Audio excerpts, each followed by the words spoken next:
आप रायबरेली ऊंचाहार से हैं ना? जी सर। तो बीएससी कर लिया आपने है ना 2022 में ही? जी सर। आप भी कोरोना की मारी हुई थी क्या उस समय? कोरोना प्रभाव से प्रभावित थी? आपका क्लास जो है प्रभावित हुआ था उससे, जी सर। है ना? जी सर। तो कैसे अपनी पढ़ाई को पूरी किया आपने? Sir online. ऑनलाइन मोड पर। जी बहुत बढ़िया। फिजिक्स, केमिस्ट्री, मैथ्स, जी सर। ठीक है। ये बताइए शिवानी, क्या आपने जो चश्मा पहना है क्या समस्या है? निकट दृष्टि दोष या दीर्घ दृष्टि दोष? सर थोड़ा सा सिर दर्द होता है और देखने में भी थोड़ा सा। हाँ, वही मैं पूछ रहा हूँ हाँ। कि उसको साइंस की भाषा में क्या कहते हैं? सर दृष्टि दोष। दृष्टि दोष कहते हैं ना? जी सर। मायोपिया है, हाइपरमेट्रोपिया है वो? सर मुझे दूर को देखने में प्रॉब्लम है, हाँ हाँ। तो निकट दृष्टि दोष है।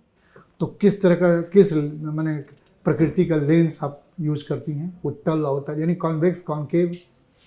सर अवतल। अवतल। जी सर। चलिए, फिजिक्स आप पढ़ी। जी सर। अगर मान लीजिए शिवानी ऐसी परिस्थिति आए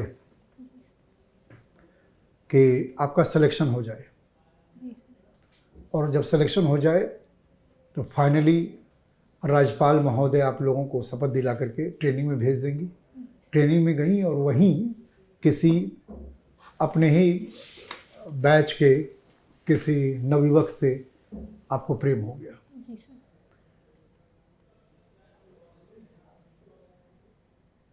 क्या करेंगे आप? सर ट्रेनिंग कंप्लीट करने के बाद अपने पेरेंट्स से बात करेंगे और उसके बाद फिर प्रोसेस को आगे बढ़ाएंगे।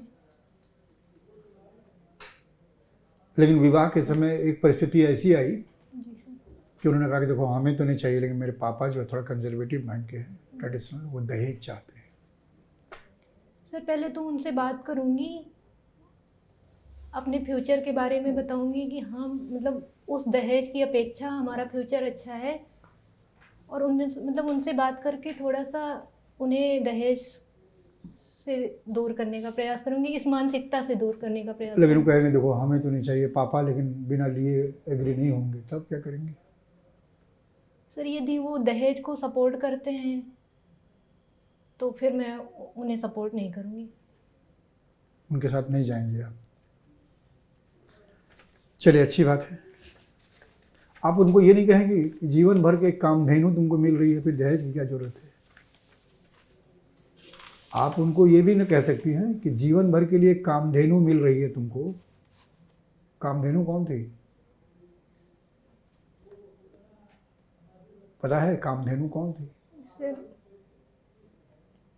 तुम बताओ, पढ़ी हो तुम? कामधेनु एक गाय थी ना, जी सर। जो हमेशा दूध देती थी। समुद्र मंथन से निकली। हाँ, तो वो आप तो उसके लिए अगर दहेज की मांग करेगा तो कहना चाहिए ना कि भाई तो हम तो एक कामधेनु के रूप में तुमको मिल रहे हैं, सर जीवन भर कमा के तुम ही को देंगे।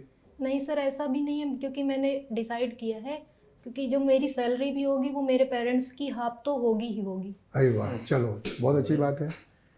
और अगर पेरेंट्स खुद माने क्या रेस्पेक्टली रिफ्यूज़ करते को, बेटा देखो बहुत जगह पर होता है कि भाई जी, बेटियों के घर का हम लोग नहीं खाते, पानी तक नहीं पीते, ऐसा ही है ना? यस सर, लेकिन अगर मेरे पेरेंट्स की तो वैसे ऐसी कोई मानसिकता नहीं है। हम्म। अगर वो ऐसा करते भी हैं तो फिर भी मैं उनके लिए करूँगी ही करूँगी, उनके फ्यूचर के लिए उसे सेव करके ही रखूँगी। वाह, चलो बहुत अच्छी बात बताई तुमने। एक बात बता दो कि शिवानी, महिला सशक्तिकरण जी सर।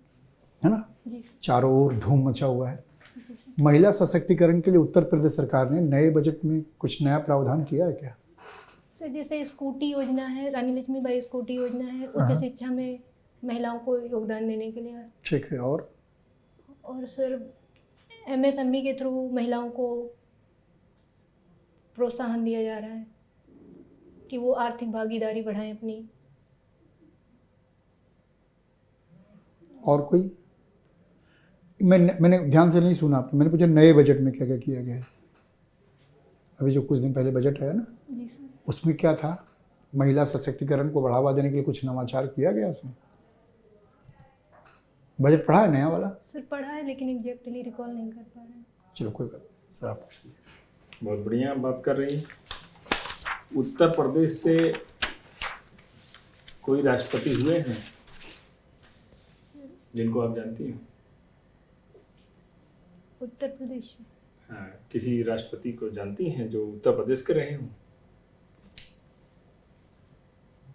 सॉरी सर, रिकॉल नहीं कर पा रहे।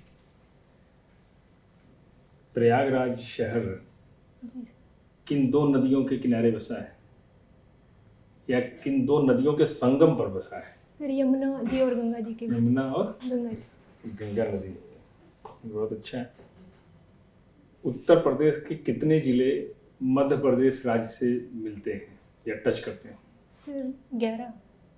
11 हैं। कौन कौन से? सर प्रयागराज, मिर्ज़ापुर, सोनभद्र, बांदा, चित्रकूट, ललितपुर, झांसी, इटावा, आगरा, महोबा भी। तो कौन सा ऐसा जिला है जो एक से अधिक राज्यों को टच करता है? सर सोनभद्र है। बहुत बढ़िया। जी सर। सर आगरा है राजस्थान और मध्य प्रदेश को। और सर सहारनपुर हरियाणा को, हिमाचल प्रदेश को और उत्तराखंड को भी टच करता है। अच्छा। जी सर। उत्तराखंड के मुख्यमंत्री का नाम जानती हैं? सर पुष्कर सिंह धामी। रिस्पेक्ट के साथ बोलते हैं ना? जी सर। ठीक है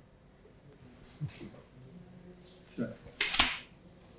आप बीएससी किए हैं इलाहाबाद स्टेट यूनिवर्सिटी से। जी सर। अब क्या नाम है इस इलाहाबाद स्टेट यूनिवर्सिटी का? नाम बदल गया है ना? ये सर। सर रज्जू भैया, इलाहाबाद यूनिवर्सिटी। अच्छा, रज्जू भैया कौन थे? सर राजेंद्र प्रसाद। हाँ, क्या था इनका, क्या काम? कुछ महत्वपूर्ण काम किए होंगे तभी इनके नाम पे यूनिवर्सिटी का नाम पड़ा। जी सर। Sorry sir. अच्छा, और आपने अपना हावी लिखा मिथकी कहानियाँ सुनना। जी सर। कौन सी कहानी सुनना पसंद करते हैं? जिन- किसके संदर्भ में?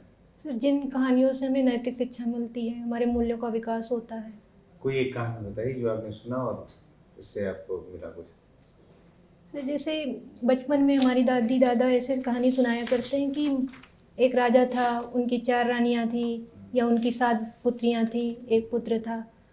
लेकिन एट लास्ट क्या होता है कि इससे हमें लैंगिक भेदभाव का मतलब लैंगिक भेदभाव की शिक्षा मिल जाती है, जो हमारे मूल्यों के विकास में सहयोग कर देती है। ठीक, अच्छा।